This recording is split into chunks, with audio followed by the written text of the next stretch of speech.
ഡയറക്ടറിനാണ് Hindi develop ചെയ്തിരിക്കുന്നത്. പിന്നെ ഇത് കൂടുതലായും സംസ്കൃതം, പിന്നെ പേർഷ്യൻ, പിന്നെ ഇംഗ്ലീഷിനൊക്കെ കുറെ കാര്യങ്ങൾ ഈ ഹിന്ദിയിലേക്ക് എഴുതിയിട്ടുണ്ട്. അത് ഇന്ത്യയുടെ ഒറിജിനൽ ആവാൻ അത് സഹായിക്കുന്നു. അപ്പൊ ഇത്രയൊക്കെയാണ് ഇന്ത്യയുടെ ഒറിജിനെ പറ്റി നമുക്ക് പറയാനുള്ളത്.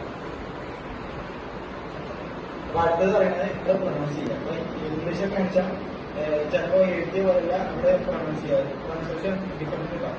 പക്ഷെ ഹിന്ദിയിൽ അങ്ങനെയല്ല. ഹിന്ദി എങ്ങനെ എഴുതുന്നു അതേപോലെ തന്നെ നമ്മള് പ്രൊണൗൺസ് ചെയ്യുന്നത്. ഇതിന് ഫ്ലെക്സിബിൾ ആയ ഒരു വൊക്കാബുലറി ഉണ്ട്. തത്സമ, തദ്ഭവ ഇതൊക്കെ സംസ്കൃതത്തിലുള്ള വേർഡ്സാണ്.